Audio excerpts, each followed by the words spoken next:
ಎಲ್ಲರಿಗೂ ನಮಸ್ಕಾರ. ನಾನು ಡಾಕ್ಟರ್ ರಕ್ಷಾ ರಾವ್, ಸ್ತ್ರೀರೋಗ ತಜ್ಞೆ ಹಾಗೂ ಪ್ರಸೂತಿ ತಜ್ಞೆ, ಉಷಾ ನರ್ಸಿಂಗ್ ಹೋಮ್ನಲ್ಲಿ ಕಾರ್ಯನಿರ್ವಹಿಸ್ತಾ ಇದ್ದೀನಿ. ಇವತ್ತಿನ ವಿಷಯ ಫೀಟಲ್ ಮಾನಿಟರಿಂಗ್. ಬೆಳೆಯುತ್ತಿರುವ ಮಗು ಒಂದು ತಾಯಿಯ ಗರ್ಭಕೋಶದೊಳಗೆ ಹೇಗಿದೆ ಅನ್ನೋ ಒಂದು ಆತಂಕ ಮನೆಯಲ್ಲಿ ಎಲ್ಲರಿಗೂ ಕೂಡ ಇರುತ್ತೆ. ಸೊ ಆಸ್ಪತ್ರೆಗೆ ಒಂದು ಚೆಕಪ್ಗೆ ಅಂತ ಬಂದಾಗ ಕೊನೆಯಲ್ಲಿ ಎಲ್ಲರೂ ಒಂದು ಕೇಳುವ ಪ್ರಶ್ನೆ, ಮಗು ಎಲ್ಲ ಚೆನ್ನಾಗಿದೆಯಾ ಅಂತ ಹೇಳಿಬಿಟ್ಟು.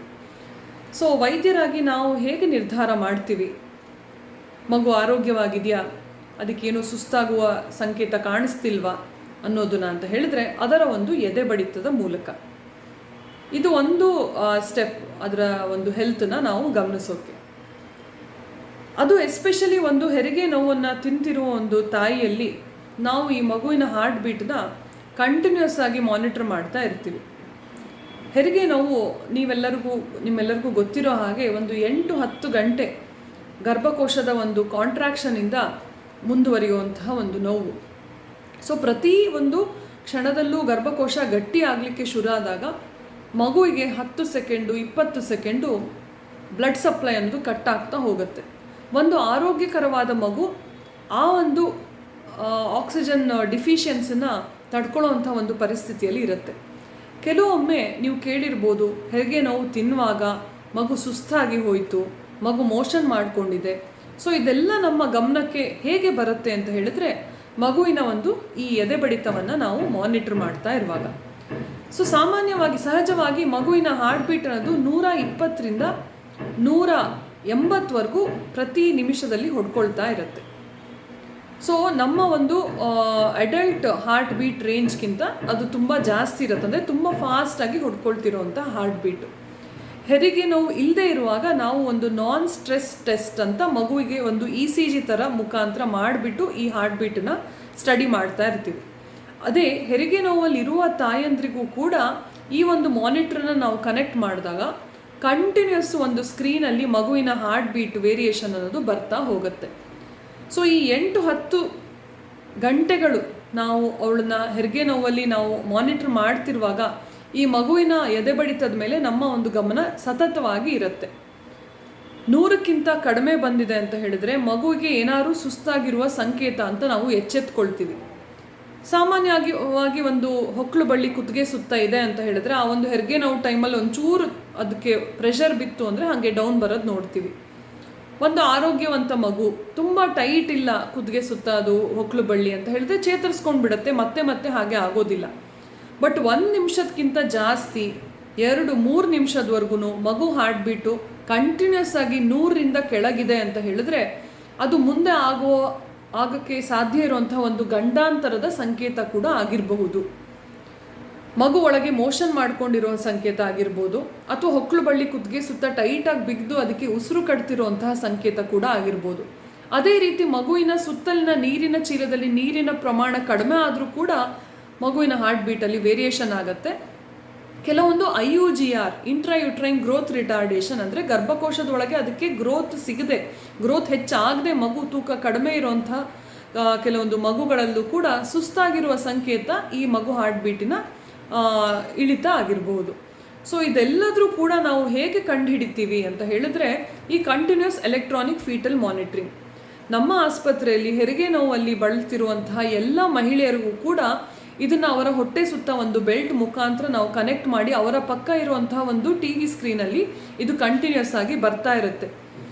ಇದನ್ನು ಕೇವಲ ವೈದ್ಯರಲ್ಲದೆ, ಸಿಸ್ಟರ್ಸ್ ಅಲ್ಲದೆ, ಇವನ್ ಪೇಷಂಟ್ ಕೂಡ ನೋಡ್ತಾ ಇರ್ಬೋದು. ಎಷ್ಟೊಂದು ಸಲ ಎಮರ್ಜೆನ್ಸಿಯಲ್ಲಿ ಅವರಿಗೂ ಕೂಡ ಒಂದು ಆ ಗರ್ಭಿಣಿ ಹೆಂಗಸಿಗೂ ಕೂಡ ಮಗುವಿನ ಒಂದು ಎದೆ ಬಡಿತದ ಇಳಿತ ನೋಡಿಬಿಟ್ಟು ಆ ಒಂದು ಸಮಯದ ಆತಂಕ ಅವರಿಗೆ ಅರ್ಥ ಆಗಿರೋದನ್ನು ನಾವು ನೋಡಿರ್ತೀವಿ. ಅದೇ ರೀತಿ ಚೆನ್ನಾಗಿ ಹಾರ್ಟ್ ಬೀಟ್ ಹೊಡ್ಕೊಳ್ತಿದೆ ಅಂದಾಗ ನೋವು ಮುಂದುವರಿತಾ ಹೋದಂಗೂ ಒಂದು ಧೈರ್ಯ ಕೂಡ ಇರುತ್ತೆ, ಏನೂ ಸಮಸ್ಯೆ ಇಲ್ಲ ಮಗುವಿಗೆ, ತಾನಿನ್ನೂ ನೋವು ತಿನ್ಬೋದು ಅನ್ನೋದು. ಸೊ ಈ ರೀತಿಯೆಲ್ಲ ಈ ಎಲೆಕ್ಟ್ರಾನಿಕ್ ಫೀಟಲ್ ಮಾನಿಟರಿಂಗ್ ನಮಗೆ ಹೆಲ್ಪ್ ಆಗಿದೆ. ಇದನ್ನು ಕಂಟಿನ್ಯೂಸ್ ನಾವು ಮಾನಿಟರ್ ಮಾಡ್ತಿರೋದ್ರಿಂದ ಎಷ್ಟೊಂದು ಸಹಜ ಹೆರಿಗೆಯನ್ನು ಸಕ್ಸಸ್ಫುಲ್ಲಾಗಿ ಮಾಡಲಿಕ್ಕೆ ನಮಗೆ ಅವಕಾಶ ಆಗಿದೆ. ಅದೇ ರೀತಿ ಏನಾದರೂ ತೊಂದರೆ ಇದ್ದರೂ ಕೂಡ ಬೇಗ ನಮಗೆ ಗೊತ್ತಾಗಿ ಆ ಒಂದು ನಿಟ್ಟಿನಲ್ಲಿ ತಕ್ಷಣ ನಾವು ತಗೊಂಡ ನಿರ್ಧಾರ ಒಂದು ಮಗುವಿನ ಜೀವ ಕೂಡ ಉಳಿಸ್ಲಿಕ್ಕೆ ಹೆಲ್ಪ್ ಆಗಿದೆ ಅಂತ ಹೇಳಲಿಕ್ಕೆ ನಾನು ಇಷ್ಟಪಡ್ತೀನಿ.